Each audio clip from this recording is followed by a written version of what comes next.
pen felt heavy in my hand as I signed the check. $80,000. 30 years of 12-hour days, missed vacations, and careful savings, reduced to a single line of ink on paper. This is incredibly generous, Lillian. Monica stood beside me in my home office that morning, watching me write. Her voice was warm, her smile perfect. But something about the way she looked at that check made my skin crawl, like a cat watching a canary. "It's for Victor," I said, handing it to her. "For your future together." She took it, studied the amount, then folded it carefully into her purse. "We'll put it to good use. The down payment on the house in Selwood will be perfect for starting our family." Our family, not Victor's family, not even our family including me, just theirs. I should have trusted that instinct. I should have ripped that check from her hands right then. But Victor appeared in the doorway, beaming, and wrapped me in a hug that smelled like the Old Spice cologne I'd bought him every Christmas since he was 16. "Thank you, Mom. This means everything." Those words, God, those words would haunt me for weeks. That was 6 hours ago. Now I stood in the Portland Art Museum, champagne flute trembling in my hand, watching my son's new wife destroy our family with a smile on her face. But I'm getting ahead of myself. Let me take you back 6 months, to when this nightmare began. Victor met Monica at a corporate retreat in March.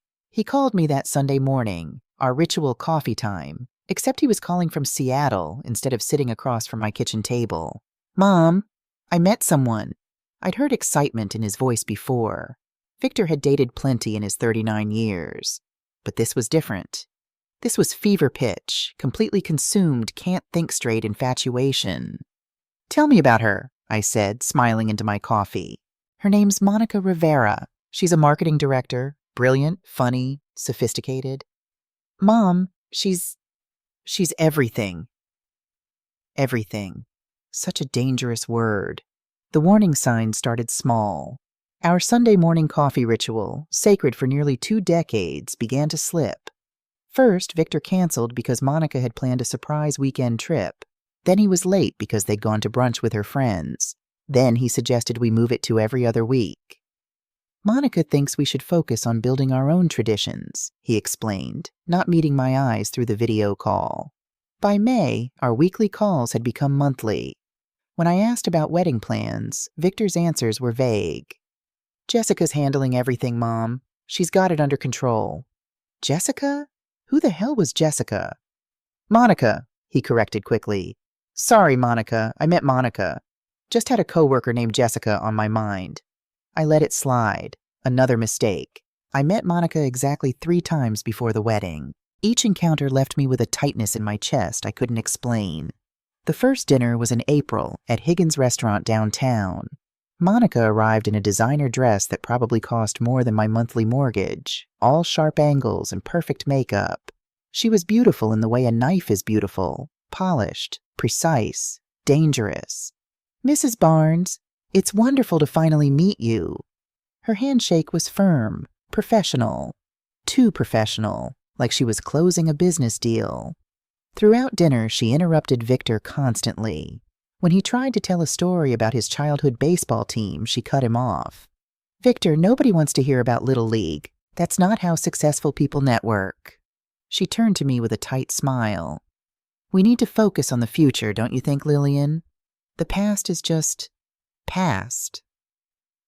I watched my son's face fall, watched him swallow whatever he'd been about to say. I watched him become smaller. "I think," I said carefully, "that our past makes us who we are. Victor's past is worth sharing." Monica's smile never wavered, but her eyes went cold. "Of course. I'm sure it's all very quaint." The second meeting was Thanksgiving. I'd invited them to my house in the Pearl District, spent 2 days preparing Victor's favorite dishes. Monica arrived 2 hours late. "Traffic was insane," she said, not apologizing, breezing past me into the house. She spent the entire meal on her phone, thumbs flying across the screen while the turkey went cold. "Monica, honey, maybe put the phone away," Victor suggested gently.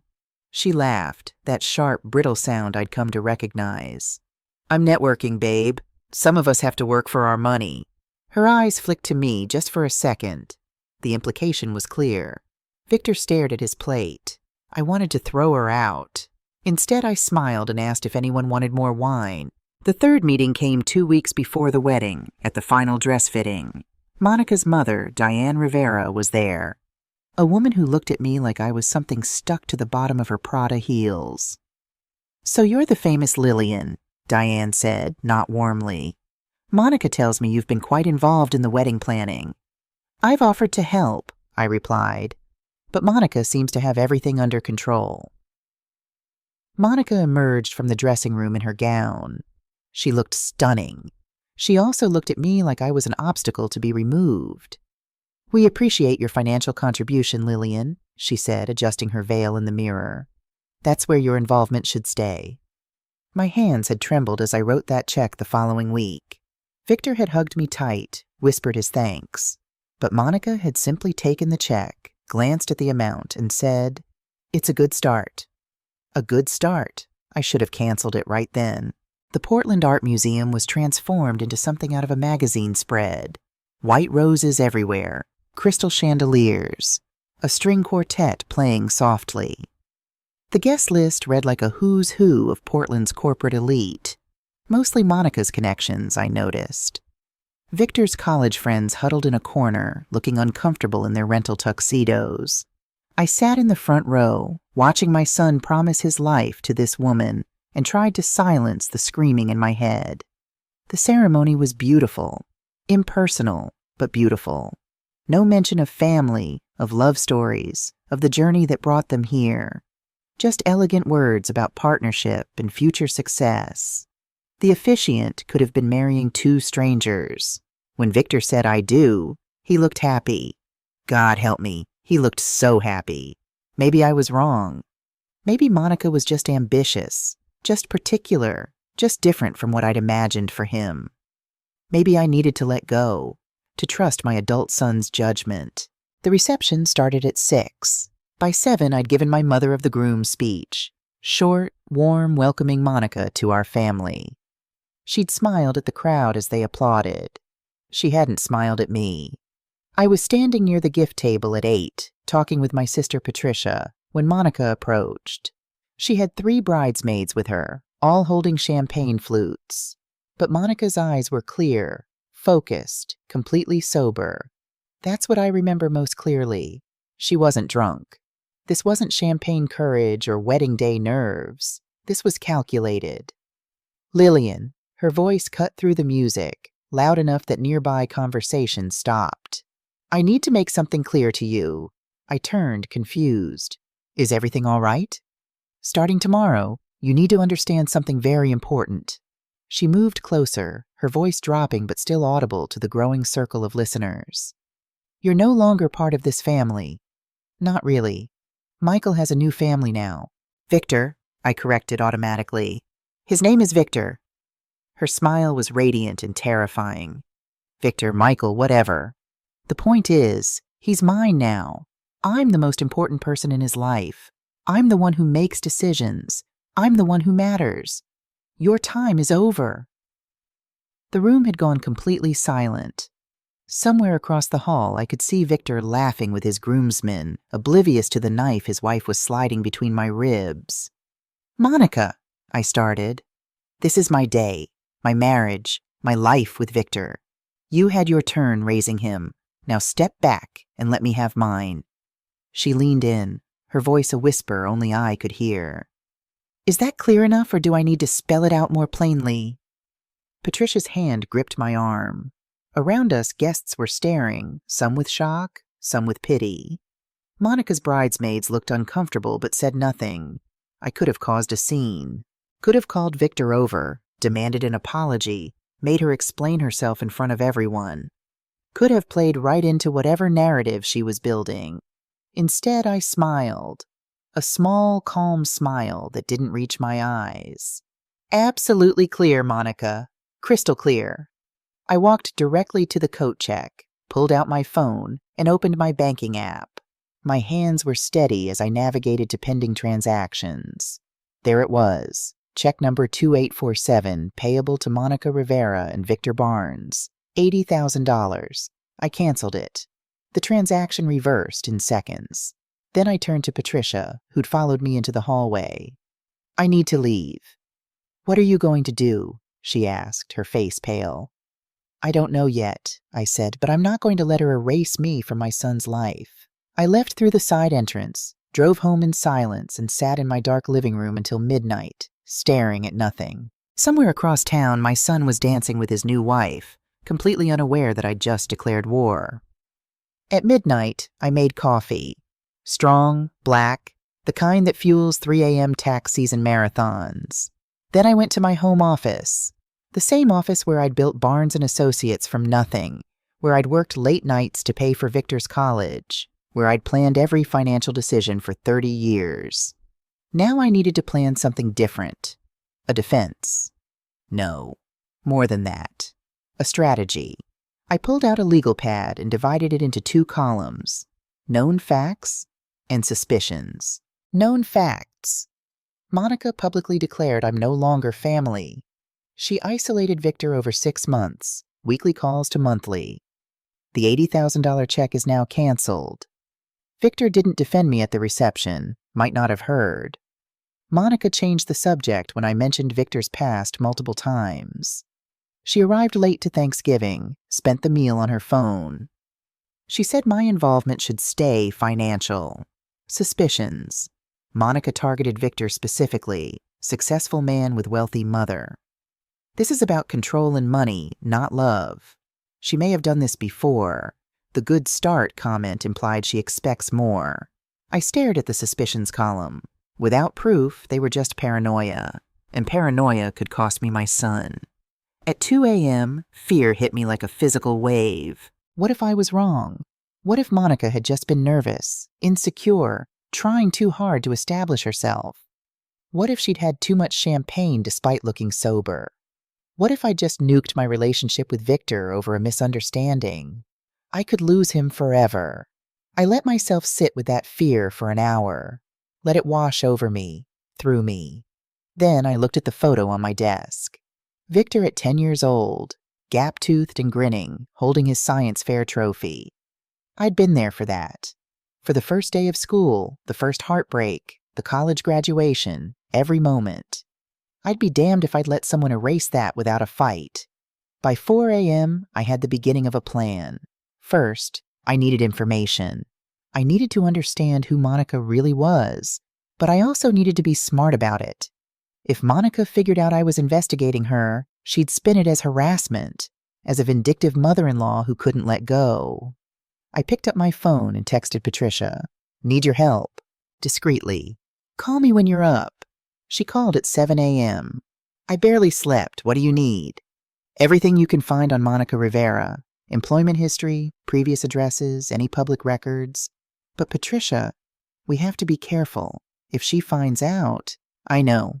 I'll be subtle. She paused. Lillian, what she did last night, that wasn't normal. You're not crazy for being worried.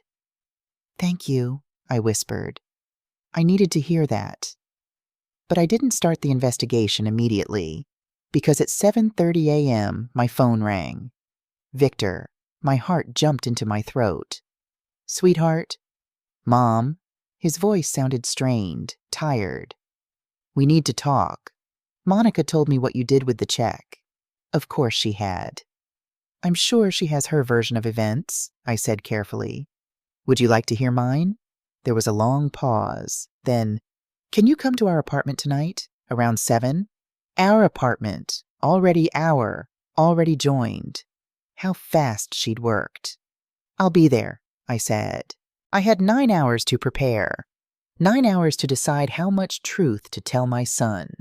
At 9 a.m. Monday morning, I walked into Robert Sterling's office. He'd been my business attorney for 15 years, had guided me through incorporation, contracts, disputes. He knew me well enough to read the tension in my shoulders. Lillian, what happened? I told him everything. He listened without interrupting, his fingers steepled under his chin. When I finished, he leaned back in his leather chair. You canceled the check. Yes. Good. That was legally yours to give or not give. He paused. But I assume you're here because you're worried about more than just that money. I need to protect everything else, Robert. If she convinces Victor to sue me for the money, if she tries to claim I promised it irrevocably, if she— Stop. He held up his hand. Let's think clearly. Do you have any written agreements about this money? No, it was a gift. Perfect. A gift can be revoked before it's accepted and cashed. You're protected legally. He studied me. But Lillian, this isn't really about the law, is it? No, my voice cracked slightly. It's about my son. It's about not losing him to someone who sees him as a resource to exploit. Robert made notes. I need you to do something else.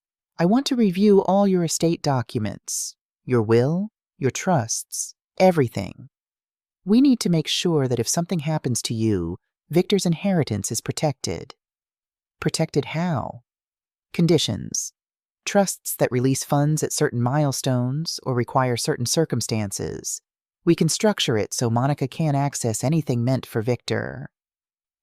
The idea made me sad, that I had to protect my own son's inheritance from his wife. But sadness was a luxury I couldn't afford right now. Do it, I said. As I stood to leave, Robert stopped me. Lillian, be careful tonight. Don't go in angry. Don't make accusations you can't prove. Just listen. See what Victor knows, what he doesn't know. Information is power. I nodded and left. Back in my car, I checked my phone. A text from Patricia. Found something interesting. Call me. I called immediately. What is it? Monica's LinkedIn shows 5 different jobs in 4 years. I reached out to a friend who works in HR in the tech sector. Off the record, she said Monica's name has come up before. Nothing concrete, but rumors about expense account irregularities. She always left before anything could be proven. My grip tightened on the steering wheel. That's not enough. I know, but it's a pattern, Lillian. I'm going to keep digging. Be careful, I said. Don't do anything that could come back on us. At 6:45 p.m., I pulled up outside Victor's building in the Pearl District.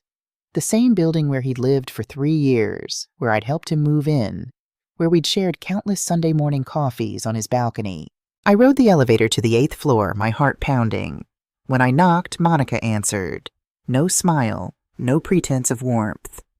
Lillian, come in. The apartment had changed. Victor's comfortable, lived-in furniture, gone. Replaced with sleek, modern pieces that looked expensive and uncomfortable. His vintage science fiction collection, missing from the shelves. The photos of us, of his childhood, of his father, disappeared. It had only been 2 days since the wedding. How had she erased him so quickly? Where's Victor? I asked. Getting us wine. Sit down. It wasn't an invitation. It was a command. I remained standing. Something flickered in Monica's eyes. Surprise, maybe, that I wasn't immediately complying. Before she could respond, Victor emerged from the kitchen carrying 3 glasses. Mom. He set down the glasses and hugged me, but it was brief, almost formal. When had my son's hugs become formal? We sat, Victor and Monica together on the couch, me across from them in an angular chair that felt designed to be uncomfortable. The positioning wasn't accidental. Mom, Victor began, his voice careful. Monica told me you canceled the wedding check. Can you tell me why? I looked at him, really looked at him. There were shadows under his eyes I hadn't noticed at the wedding. His shoulders were tense. He looked exhausted. Victor, did Monica tell you what happened at the reception? What she said to me? Monica spoke before he could answer. I told you I set some boundaries with your mother. That's healthy, Victor. That's what marriage counselors recommend. Boundaries. I kept my voice level. Is that what you call publicly telling me I'm no longer part of this family? Victor's face went pale. Monica, you said that? Your mother is exaggerating. Monica's voice was smooth, practiced. I said we needed to establish our own family unit. That's completely different. No, I said quietly. You said, and I quote, "You're no longer part of this family. I'm the most important person in his life. You had your turn. Now step back. Those were your exact words, in front of 50 people. Victor looked at Monica. Something passed between them. Confusion, doubt, maybe the first crack in whatever narrative she'd built. I was celebrating, Monica said, but her voice had lost some of its confidence. Setting boundaries for our marriage. You're taking it out of context. I pulled out my phone. Victor, your groomsman Mark was standing nearby. He recorded the whole thing on his phone. Would you like to hear it? I was bluffing. I had no recording, but I watched Monica's face carefully. Her eyes widened just slightly. A flash of panic. That's illegal, she stammered. You can't record people without consent in Oregon. Actually, I said calmly, Oregon is a one-party consent state. If Mark was part of the conversation, he had every right to record it. Silence filled the room. Victor was staring at Monica now, really staring at her. But that's beside the point, I continued. The point is what happened, and Monica knows exactly what she said. Victor stood up abruptly. Mom, even if Monica said something she shouldn't have, and I'm not saying she did, canceling that check puts us in a terrible position. We've already made an offer on the house. The down payment is due in 2 weeks. We'll lose it. We'll lose our deposit. How much was the deposit? I asked. $5,000. And where did that money come from? Victor hesitated. My savings. Your savings, I repeated. Not joint money, not Monica's money, yours. I looked at Monica. Interesting. So you're using his money for deposits, but expecting my money for the down payment. Tell me, Monica, what exactly are you contributing financially to this marriage? Her face flushed. That's none of your business. Mom, Victor said, his voice strained. This isn't fair. Monica and I are a team. Are you? I stood up. Victor, honey, I need you to really think about something. When was the last time you made a decision without Monica's input? That's what marriage is, he said, but he sounded uncertain. No, marriage is partnership. What I'm seeing is control. I moved toward the door. I came here tonight to talk to you, Michael, to explain my side, but I'm realizing something. You can't hear me right now, not with her sitting right there managing your responses. That's absurd, Monica snapped. Michael, I said deliberately, using the wrong name. Victor didn't react, didn't correct me. Monica's eyes narrowed. She'd caught it. Victor, I corrected myself. I'm going to leave now, but I want you to do something for me. Look at your bank accounts. Look at what's been spent since you got engaged. Look at who's been making the financial decisions. Just look. I walked to the door. Monica stood, moved to block me. You're not going to destroy my marriage, she hissed, low enough that Victor couldn't hear from across the room. I don't need to destroy it, I whispered back. You'll do that yourself. You always do, don't you? Her face went white. Bullseye. I left before she could respond. As I drove home, my phone rang. Patricia. Margaret, I found something. You need to hear this. What is it? Court records. Small claims case from 2020. A man named Brian Henderson sued Monica for $15,000. Loan never repaid. He won the judgment. My heart was racing. That's not all, is it? No, I did more digging. Brian Henderson was engaged to Monica Rivera in 2019. The engagement ended 3 weeks before the wedding. And Lillian, she paused. There's another one. David Torres, 2017. Same pattern. Engagement, money borrowed, sudden breakup. He filed a restraining order. There it was. The proof. The pattern. Monica wasn't just controlling. She was a predator. And my son was her latest victim. Tuesday morning, I met Victor at Bamboo Sushi at noon. He was already there, sitting at our usual corner table. But he looked different. Haggard. Like he hadn't slept. His tie was loosened, his hair uncombed. Small things, but Victor was always meticulous about his appearance. Mom. He stood and hugged me. A real hug this time, long and tight. When we pulled apart, I could see the exhaustion in his eyes. Thank you for meeting me, I said, sliding into the booth. I needed to. He ordered green tea for both of us, a ritual from 1,000 previous lunches. Mom, I've been doing some thinking and some looking. My heart jumped. What did you find? You were right about checking the finances. He pulled out his phone, opened a banking app. Look at this. I leaned in. Transaction after transaction, all from the past 3 months. Nordstrom, $200. Restoration Hardware, $80,500 in $. Williams-Sonoma, $2,100, on and on, adding up. $12,000, Victor said quietly. In 3 months, all charged to my credit cards. Did you authorize these purchases? Some of them. The furniture, yes. We discussed that. But half of these? He scrolled through more transactions. I've never even heard of some of these stores. And look at this. He switched to a different screen, showing bank transfers. She added herself to my checking account 2 weeks after we got engaged.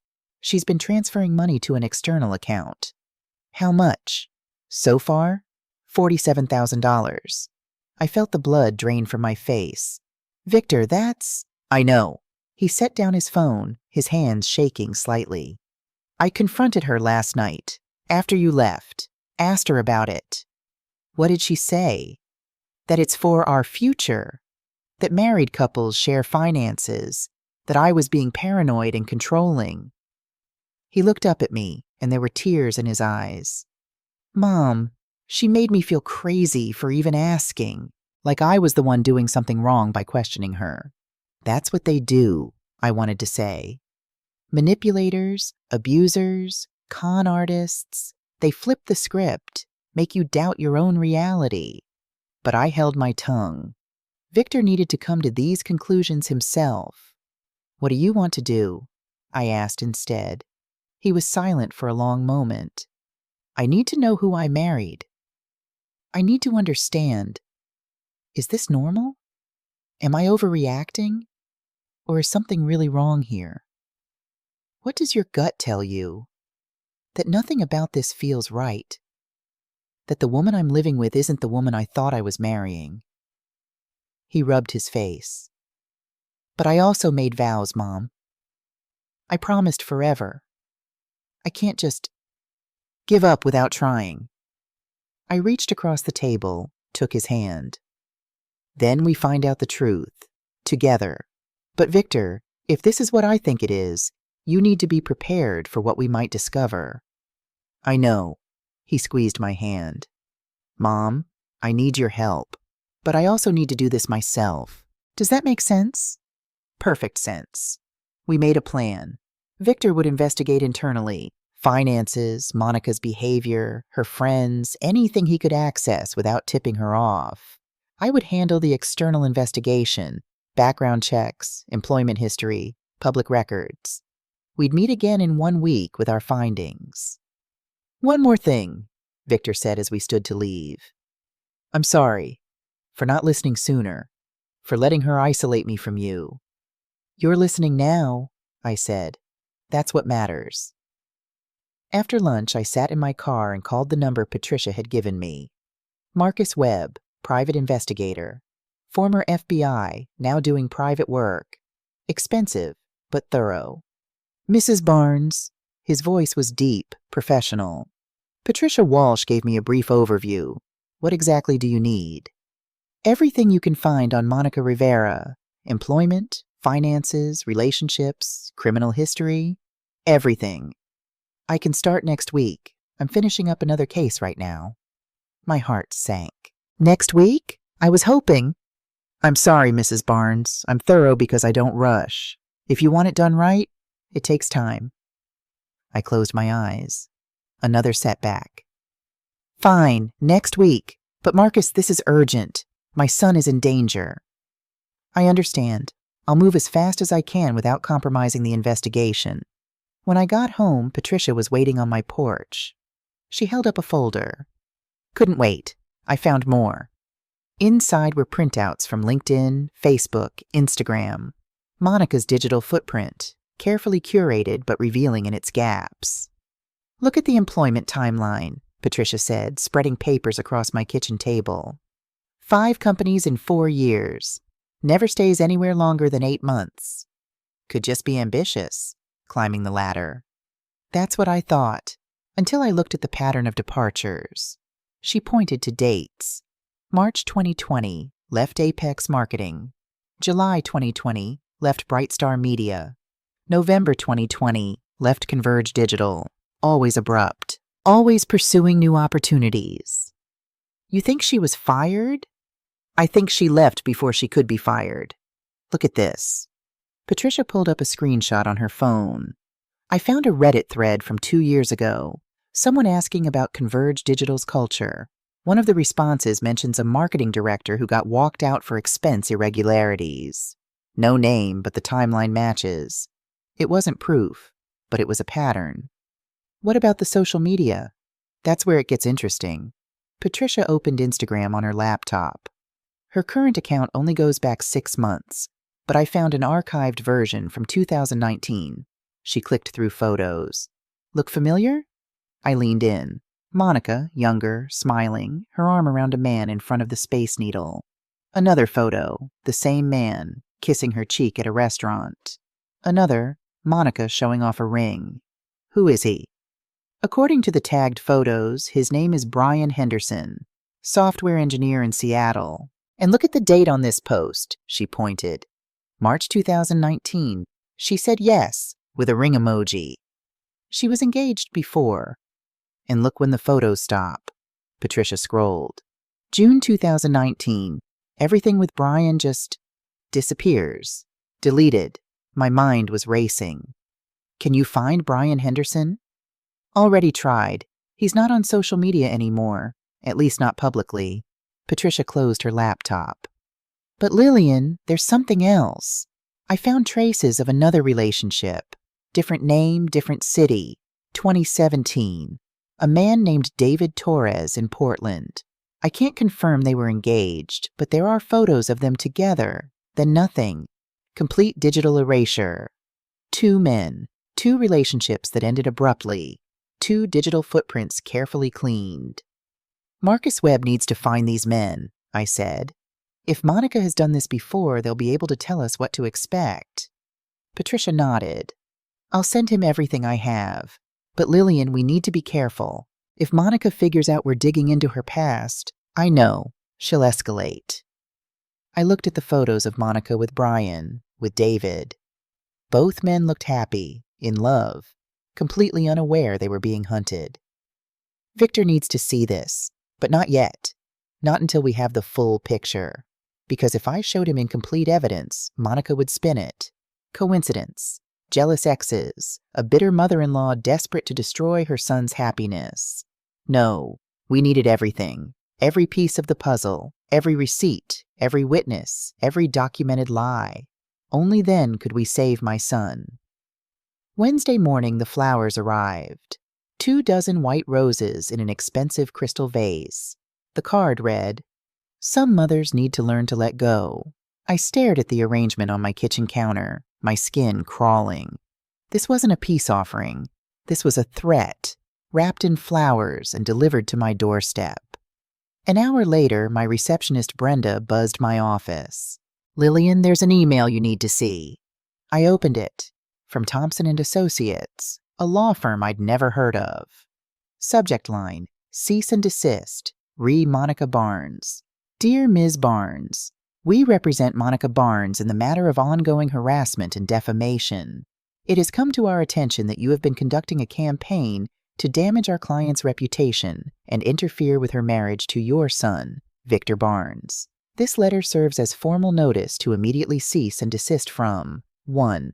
Spreading false and defamatory statements about our client. 2. Interfering in our client's marriage. 3. Conducting unauthorized investigations into our client's personal history. 4. Any further contact with our client unless legally necessary. Failure to comply will result in legal action, including but not limited to claims for defamation, intentional infliction of emotional distress, and tortious interference with marriage. I read it twice, my hands shaking with rage. Then I called Robert Sterling. "She sent you a cease and desist? Robert sounded more amused than concerned. For what exactly? Harassment and defamation, apparently. Have you contacted her at all since the wedding? No. Have you made any public statements about her? Not a single one. Then this is a paper tiger, Lillian, an intimidation tactic. She's trying to scare you into backing off. He paused. But I need to warn you. She's also creating a record, a paper trail that you're the hostile party. Be very, very careful from here on out. Document everything. Don't respond emotionally. Don't give her ammunition. I hung up feeling like I'd been punched. Monica was smarter than I'd given her credit for. She wasn't just defending herself. She was going on offense. Thursday afternoon, it got worse. I was in a meeting with a client when Brenda knocked urgently. Lillian, you need to come to the lobby. Now. I excused myself and walked out to find Monica standing in the reception area of my firm. Barnes & Associates, the company I'd built from nothing, and she'd walked right in. Monica, what are you doing here? We need to talk. Her voice was loud, pitched for the audience of my employees, clients, anyone within earshot. About your behavior toward me. This isn't the place. You've been harassing me. Her voice cracked, eyes welling with tears. Perfect tears, precisely calibrated. Investigating my past, spreading lies, trying to destroy my marriage. I came here to ask you, woman to woman, to please stop. Every head in the office turned. My receptionist, my junior accountants, 2 clients waiting for their appointments, all watching as my daughter-in-law staged a performance in my lobby. I haven't contacted you at all, I said calmly, aware of the audience. And I'm going to have to ask you to leave. See? You can't even talk to me. You just want to push me out of Victor's life. The tears flowed freely now. I know I'm not perfect, but I love your son. Why can't you just give me a chance? Brenda picked up the phone. Should I call security? Monica's eyes flashed triumph. She'd wanted that. Wanted witnesses to see me having her removed from my business. No, I said quietly. Monica, you can leave on your own or I can have you escorted out. Your choice. She stared at me for a long moment, then grabbed a tissue from Brenda's desk, dabbed at her eyes, and walked out with her head down. The picture of a wounded, persecuted young woman. The damage was done. After she left, Brenda came into my office. Lillian, I don't know what's going on, but that woman is trouble.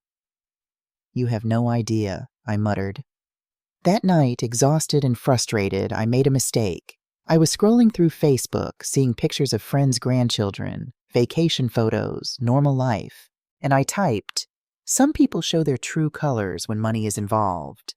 It was vague, passive-aggressive. But in my anger and my frustration at being outmaneuvered, I hit post. Within an hour, Monica had screenshotted it and sent it to Victor. He called me at 9 p.m. Mom, what is this? It's just a general observation. Mom, please, we both know what this is about. She's my wife. Can you please not attack her on social media? I closed my eyes. Stupid, stupid, stupid. You're right. I'm sorry. I'll delete it. She's talking about filing a restraining order, Mom. She says you're stalking her, harassing her. I don't believe that, but this post isn't helping. After I hung up, I immediately deleted the post. But Monica had already won this round. I'd reacted emotionally, publicly, exactly as she'd wanted. Patricia came over an hour later, letting herself in with her spare key. She found me at the kitchen table, head in my hands. She played me, I said. She provoked me and I took the bait. So you learn from it. Patricia sat across from me. Lillian, she's smarter than we thought. She's not just a con artist. She's strategic. Everything she's doing is calculated to make you look like the villain. How do I fight someone like that? You stop reacting. You stop responding. Complete radio silence. Let her make the next move, but don't give her any ammunition. Patricia leaned forward. From now on, everything goes through lawyers if necessary. No more direct contact. No more social media posts. Nothing. You become a ghost. And Victor? You let him come to you. You've planted the seeds. Now you have to trust they'll grow." It was the hardest advice to follow. Every instinct screamed to fight back, to defend myself, to prove I wasn't the monster Monica was painting me as. But Patricia was right. I had to be smarter, colder, more patient. I had to become exactly what Monica feared most, someone who couldn't be provoked into making mistakes. Marcus Webb called me Monday morning. "I can start today. Where do you want me to begin?" "2 names," I said. "Brian Henderson and David Torres. If Monica has done this before, they'll know." It took Marcus 3 days to track down Brian. He was living in Seattle now, working for Amazon, maintaining a deliberately low profile online. When Marcus finally reached him, Brian was reluctant. "I spent 2 years trying to forget about Monica," he told Marcus over the phone. "Why would I want to dredge all that up?" "Because she's married to someone else now," Marcus said. "And the pattern is repeating." There was a long silence, then, "Give me a number where he can reach me." "Victor, right? That's his name?" "The mother is my client. But yes, Victor Barnes. Tell her I'm sorry, that I should have done more to stop Monica back then. Maybe if I had, Victor wouldn't be in this situation." Brian agreed to meet Marcus in person. They sat in a coffee shop in Capitol Hill, and Brian told his story. He had met Monica in March 2019 at a corporate training seminar. Smart, beautiful, completely focused on him. They'd clicked immediately. Within 3 months, they were engaged. "It was like a fairy tale," Brian said, staring into his coffee. "She was everything I'd ever wanted. Successful, ambitious, gorgeous. And she seemed so into me, like I was the center of her universe." But then the request started. Small at first. "Can you cover dinner? I'm between paychecks." Then larger. "I found this amazing investment opportunity. Can you spot me $5,000? No, I'll pay you back in a month." The month came and went. No repayment. More requests followed. By June, she'd borrowed almost $40,000, Brian said. And I barely noticed because she was so good at making it seem normal. Like we were building the future together, investing in us. 2 weeks before the wedding, Brian's sister hired a private investigator. She'd been suspicious of Monica from the start. The PI found Monica's previous engagement to a man named David Torres. Same pattern, same sudden ending, same missing money. I confronted Monica with the evidence. She didn't even try to deny it. Brian's voice went flat. She just looked at me and said, "Well, I guess we're done then." Like flipping a switch. All that love, all that future we'd planned. Gone in an instant. The next day, Monica emptied their joint bank account. Another map deemed $15,000 that Brian hadn't known she had access to. I sued her in small claims court. Won the judgment for the $15,000, but never collected a penny. She'd already moved to Portland, changed jobs, probably started hunting for her next victim. He looked at Marcus. "That's Victor now, isn't it?" "Yes." "Tell him he needs to get out. Now.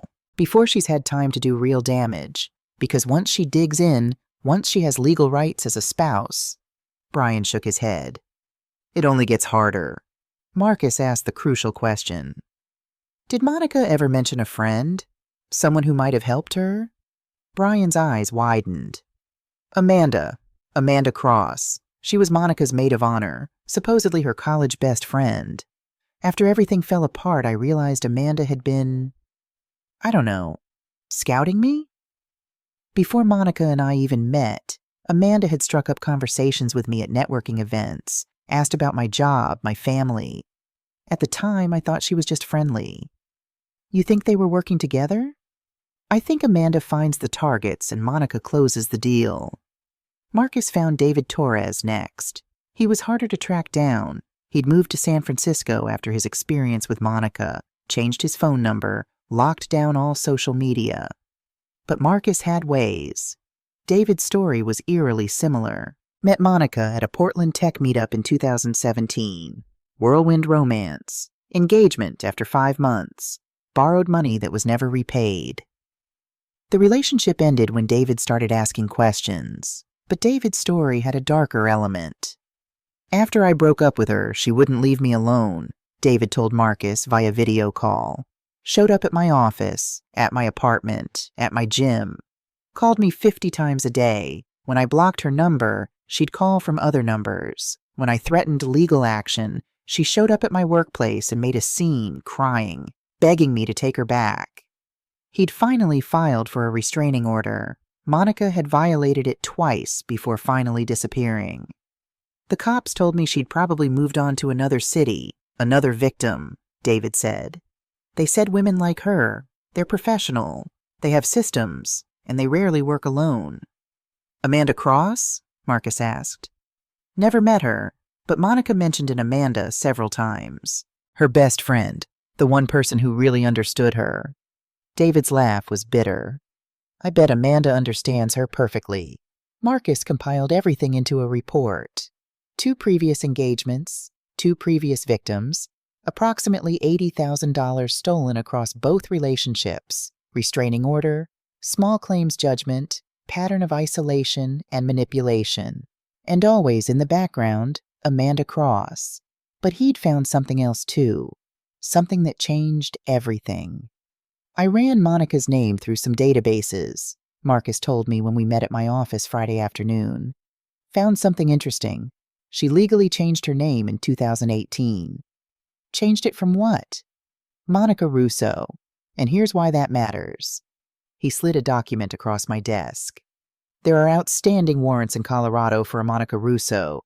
Identity theft and check fraud from 2016. She skipped town before trial. I stared at the warrant. She's a fugitive? Has been for 7 years. She changed her name to Rivera and moved to the West Coast. Started over. Marcus, this is huge. We need to tell the police. We will. But Mrs. Barnes, I need to be clear about something. Monica and Amanda have been doing this for a long time. They're not going to go down easy. And if they figure out you're building a case against them, they will escalate, possibly dangerously. What do you recommend? We coordinate with law enforcement. We get all our ducks in a row, and then we spring the trap all at once so they don't have time to run or retaliate. He leaned forward. But in the meantime, you need to be very, very careful, both you and Victor. I called Patricia as soon as Marcus left. We have everything. The prior victims, the pattern, the warrants. We can prove she's done this before. Can we prove she's doing it now, though? To Victor? That was the question, wasn't it? We had history. We had pattern. We had suspicion. But Monica hadn't actually committed a crime against Victor yet. At least not one we could prove in court. She'd borrowed money, but he'd given it willingly. She'd opened joint accounts, but that's what married couples do. She'd isolated him, but you can't arrest someone for being controlling. We needed her to make a mistake, a real, prosecutable, undeniable mistake. We just had to hope Victor would survive long enough for that to happen. Victor called me Tuesday evening, 2 weeks after our lunch at Bamboo Sushi. Mom, can you come over? Monica's working late. I found something. I drove to his apartment, my heart racing. He let me in quickly, glancing down the hallway like he expected Monica to appear at any moment. What did you find? He led me to their home office, Monica's domain, usually off limits. On the desk was an external hard drive. I was looking for a file I needed for work, Victor said. I thought maybe I'd saved it to our shared drive, but I found this instead. He plugged in the drive, opened a folder labeled VB Project. Inside were spreadsheets, dozens of them, each one tracking a different aspect of Victor's life. His bank account numbers, his investment portfolio values, his mother's estimated net worth, his insurance policies, even his passwords, meticulously documented. Jesus, I whispered. There's more. Victor opened another folder. This one contained photos, screenshots of Victor's tax returns, bank statements, emails to his financial advisor. She's been going through my phone, my computer, my files, photographing everything for months. Victor, I know what it is, Mom. His voice was hollow. It's proof that she married me for my money, for access to my assets, He couldn't finish. I hugged him while he cried. My strong, successful son, broken by the realization that his marriage was a lie from the beginning. When he'd composed himself, he showed me the rest. A burner phone he'd found in Monica's gym bag, hidden in a zippered pocket. Text messages with someone saved only as A. V's mother more resistant than expected. Adjusting timeline. The $80K cancellation is a setback, but manageable. Stick to phase 2. He suspects something. Need to love bomb this weekend. After prenup period expires, 90 days, we can move to accounts. Then exit strategy.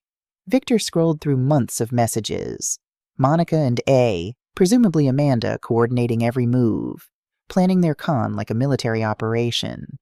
There's one more thing, Victor said quietly. He opened a document on the hard drive, a file labeled Previous Projects. Inside were 2 folders, BH and DT, Brian Henderson, David Torres. Each folder contained the same type of documentation: financial tracking, asset lists, timeline of relationship milestones, even scripts for common manipulation tactics. She's done this before, Victor said, multiple times, and I'm just another project. Victor, I feel so stupid. He sat down heavily. How did I not see this? The signs were all there. You saw them? Why didn't I? Because she's a professional. Because you wanted to believe in love. Because I stopped. This wasn't the time for explanations. What do you want to do? He was quiet for a long moment. Then, I want to stop her. Not just for me. For whoever would be next. For the men she's already hurt. For he looked at me. Mom, I need your help. I need to know everything you found. I told him everything. Marcus's investigation, Brian's story, David's restraining order, the Colorado warrants, Amanda Cross's role, all of it. When I finished, Victor's face was carved from stone. She's a fugitive. She's got warrants. If we report this to the police, Marcus already has a contact at Portland PD, Detective Sarah Foster. She's willing to coordinate with Colorado authorities. But Victor, they need more than just the warrants. They need evidence of current criminal activity. Like what? Like Monica attempting to steal money using fraudulent means. Like identity theft. Like something concrete and prosecutable. Victor pulled out his phone, started scrolling through his banking apps. What if we gave her the opportunity? What if we set a trap? I felt ice in my veins. Victor, no. That's too dangerous. If she figures out what you're doing, she won't, because I'm going to give her exactly what she wants. Over the next hour, we planned it.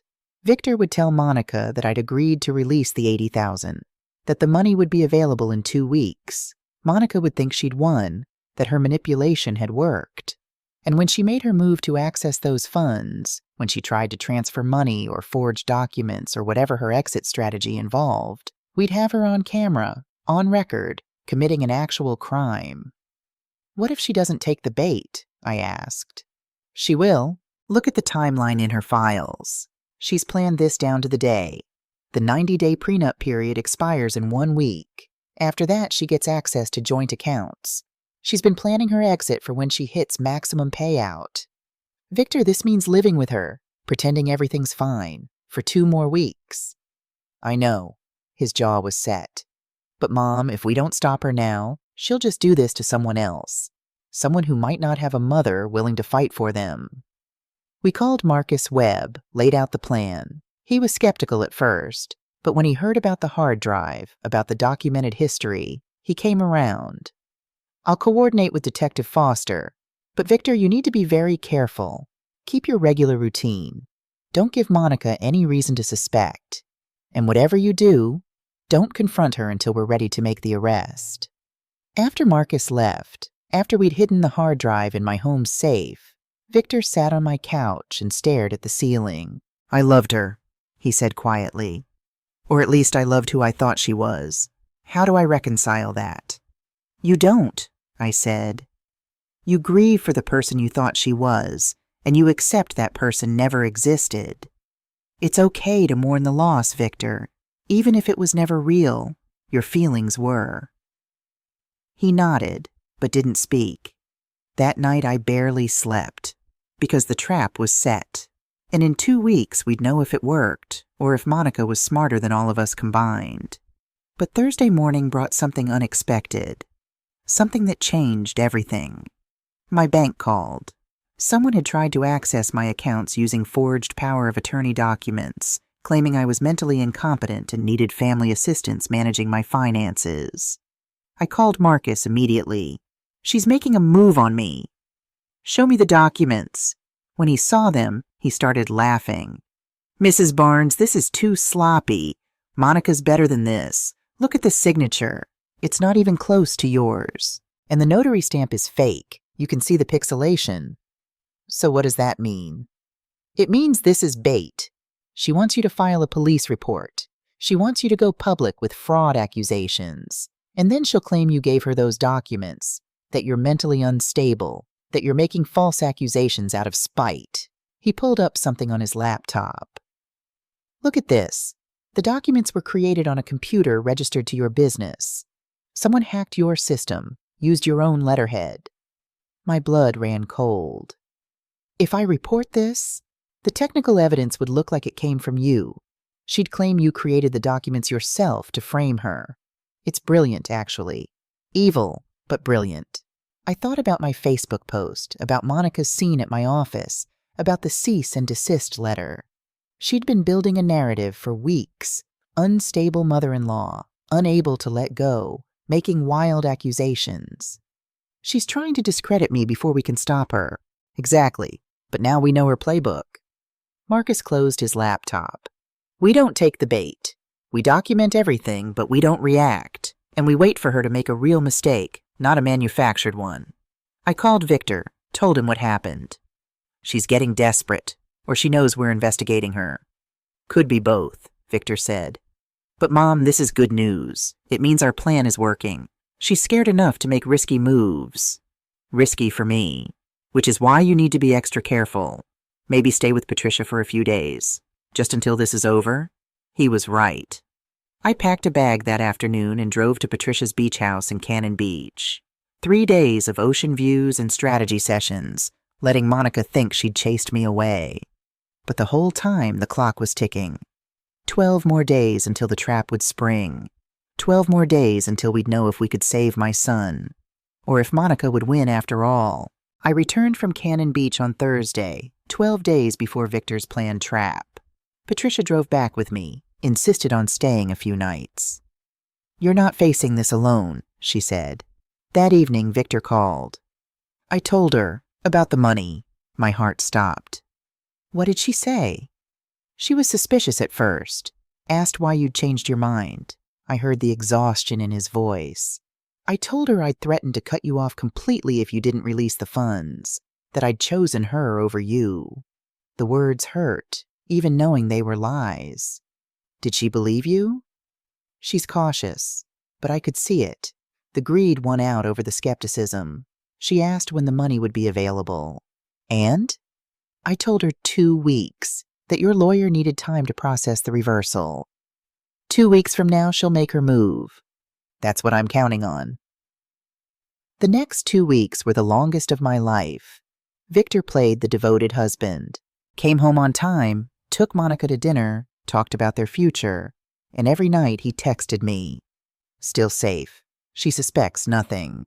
Meanwhile, Marcus worked behind the scenes. He'd made contact with Detective Sarah Foster at Portland PD, shared everything we'd found. She was interested, very interested, especially when she learned about the Colorado warrants. "We've coordinated with Colorado authorities," Marcus told me during one of our daily check-ins. "They want her badly, but they want an airtight case. No mistakes, no technicalities she can exploit." "What about Amanda Cross?" "We've got surveillance on her. She works at Pacific Title Company, has access to property records, credit reports, all the tools they'd need to research targets." He paused. "We found something else. That external account Monica's been transferring Victor's money to, it's registered to an LLC called Rivera Consulting Group. Let me guess. Owned by Monica and Amanda." "Exactly. We traced deposits going back 3 years. Matches the timeline with Brian and David. Total theft across all victims, over $150,000. The scope of it took my breath away. This wasn't just my son. This was an organized criminal operation that had been running for years. "There's one more thing," Marcus said. I dug deeper into Monica's background. Before she was Monica Rivera, before she was Monica Russo in Colorado, she was Monica Castellano in Chicago. Different name, same pattern. We found 2 more potential victims from 2014 and 2015. How far back does this go? At least a decade, probably longer. That night I couldn't sleep.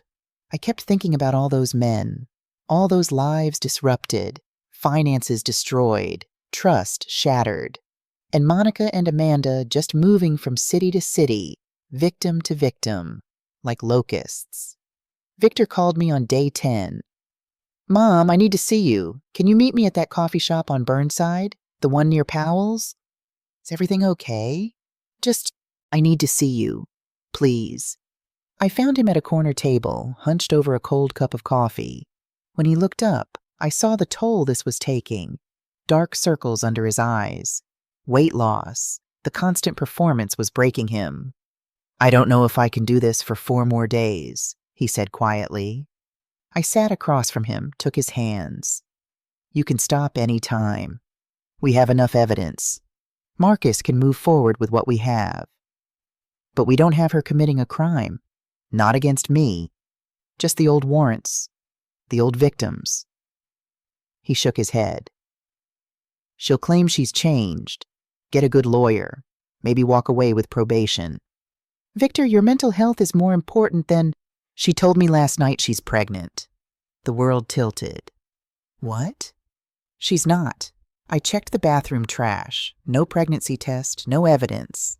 But she told me with tears in her eyes that we're going to have a baby. That this is a fresh start for us." His voice cracked. "She's so good, Mom. Such a good liar." For a second, I almost believed her. Almost felt happy about it. "Oh, honey. 4 more days. I can make it 4 more days. Because if I don't stop her now, she'll do this to someone else.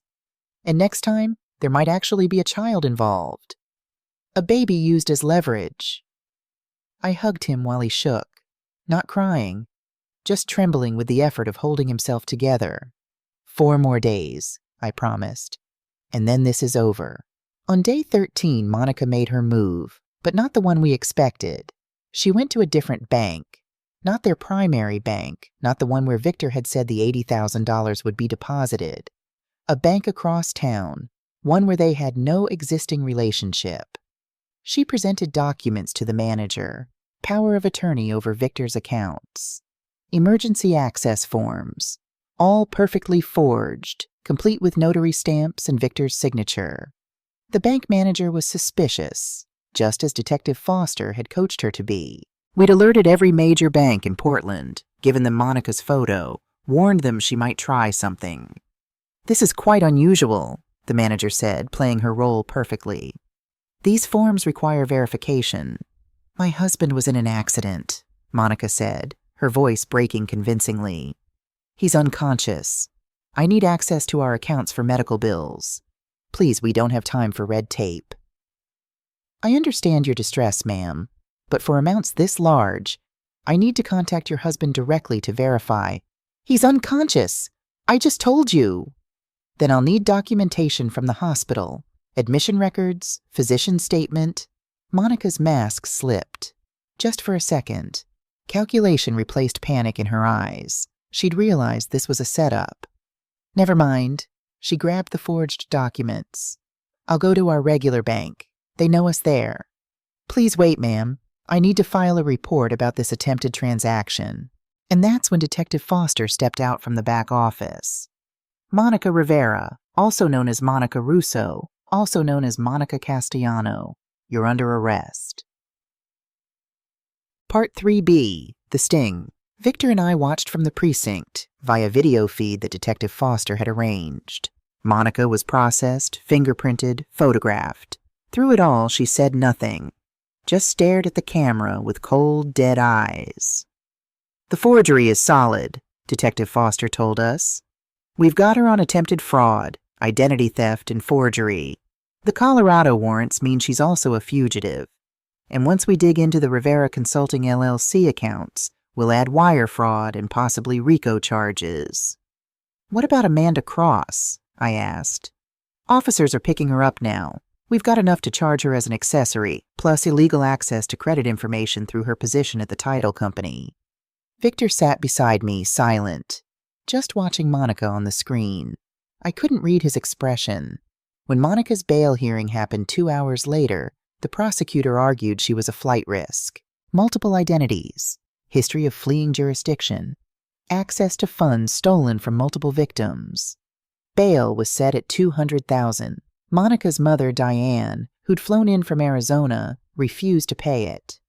"I don't know this person," she told the judge. "My daughter is a stranger to me." Apparently, Monica had been stealing from her mother, too. Forged checks, unauthorized credit cards. Diane had discovered it all when Marcus's investigation had prompted her to review her own finances. Monica remained in custody. Amanda Cross was arrested at her office, escorted out in handcuffs in front of all her co-workers. She immediately lawyered up, refused to say anything. But her apartment yielded treasure troves of evidence, hard drives, documents, files on dozens of potential targets. This operation had been even bigger than we'd known. Over the next week, more victims came forward. Men who'd been too ashamed to report, too embarrassed to admit they'd been conned. A software developer in San Diego who'd lost $60,000. An attorney in Denver who'd lost his house. A doctor in Phoenix who'd lost his entire savings. The district attorney called it one of the most extensive romance fraud cases in Oregon history. Monica's lawyer tried to negotiate a plea deal. Plead guilty to Portland charges in exchange for 5 years. The DA refused. "Your client is facing Colorado charges too, and federal charges for wire fraud. She's looking at 15 to 20 years minimum." The trial was scheduled for 4 months out. But Monica, seeing the mountain of evidence against her, finally took a deal. Plead guilty to fraud, identity theft, and fugitive charges. 12 years in prison, followed by extradition to Colorado for an additional 4 years on the original warrants. 16 years total. She'd be 50 when she was released. Amanda Cross, faced with similar evidence, cooperated. Testified against Monica in exchange for a reduced sentence of 5 years. She explained their entire system. Amanda researched targets. Monica closed the deal. They'd been running the con since college, had stolen over $400,000 across 10 years. "Why?" the prosecutor asked. Amanda shrugged. "Because we could. Because men are easy marks when you know what they want to hear.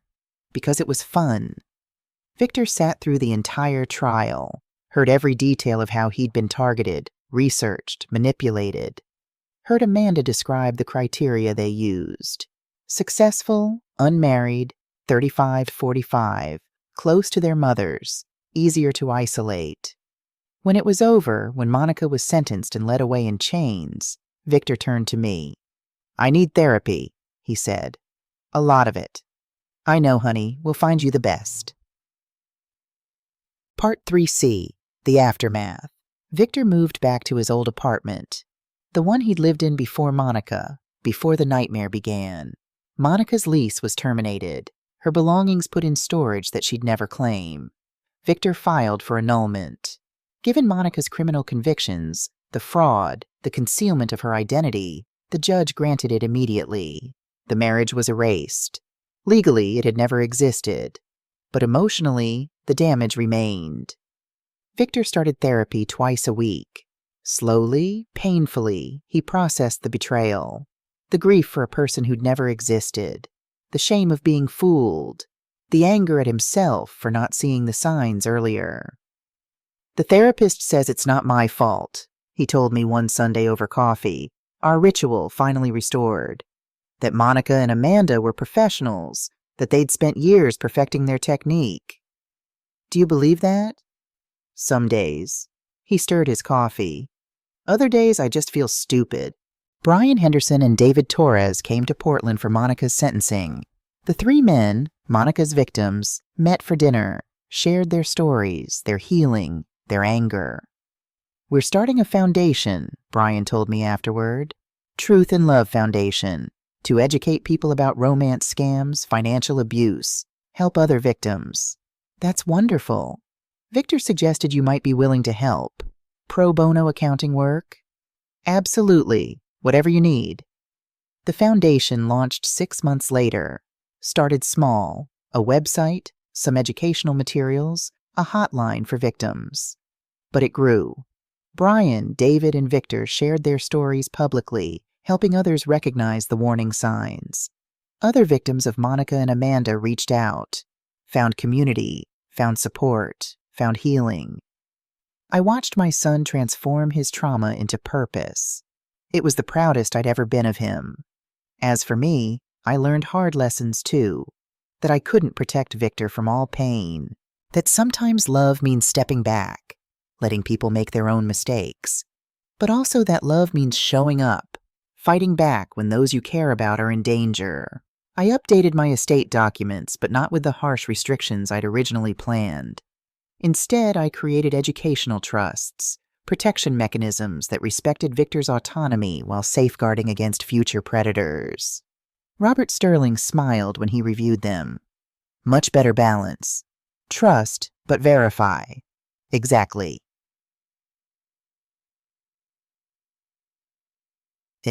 Part 3D, Rebuilding. 1 year after Monica's sentencing, Victor called me. "Mom, I met someone." My heart jumped. "Oh?" "Her name is Rachel Martinez. She's a pediatric nurse. We met at a Truth and Love fundraiser." "Tell me about her." "She's different. When I told her about Monica, about what happened, she didn't run. She just said, 'I'm sorry that happened to you. If you want to talk about it, I'm here. If you don't, that's okay too.'" 3 months later, I met Rachel. She'd asked to have coffee with me, not because Victor insisted, but because she wanted to know the people Victor loved. We talked for 3 hours, about her work at Dornbecker Children's Hospital, about her family in Seattle, about her own past relationship that had ended badly. She was genuine, open, everything Monica had pretended to be. "I heard what happened with his ex-wife," Rachel said carefully. "That must have been terrifying for you." "It was, but I'd do it again in a heartbeat."